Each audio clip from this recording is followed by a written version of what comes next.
This recipe uses some Roman inspiration for the best sausage pasta you've ever had. Let's begin by adding 1 tablespoon of olive oil to a large skillet on medium heat.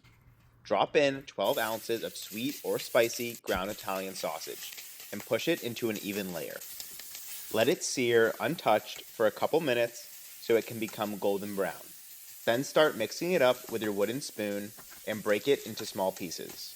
We'll just need to cook until all the pink is removed, and in the meantime, you can quickly crush and mince a couple cloves of garlic. Turn the heat down to low and make room in the center of the pan for the garlic.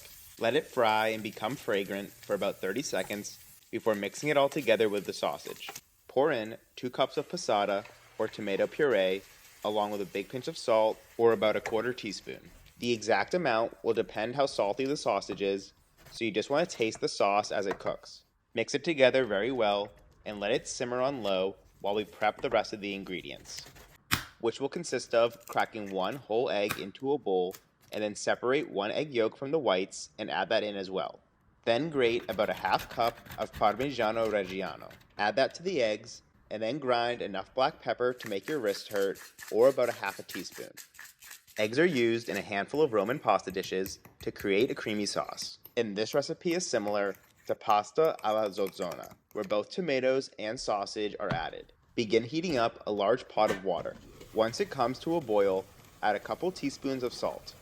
Then drop in your pasta, preferably rigatoni, and I'm using 3/4 of a pound for this recipe. By the time the pasta is al dente, the sauce should have cooked enough. Scoop the pasta directly from the pot to the sauce, dragging some of the pasta water along with it. Keep the pan on low heat and carefully mix until the pasta is well coated in the sauce. Then pour in the egg mixture. And we'll also need a small ladle of pasta water so you can add it directly to the bowl to get out any egg that remains. And pour that into the pan as well. Begin stirring quickly for about a minute so the egg fully cooks and becomes part of the sauce. Then take it off the heat and toss the pasta to ensure it's completely coated and some of the sausage finds its way inside the rigatoni. Plate it up and finish with some freshly cracked black pepper and a sprinkling of Parmesan cheese. Please write any questions or thoughts in the comments and let me know if you plan on trying this one out. Thank you for watching.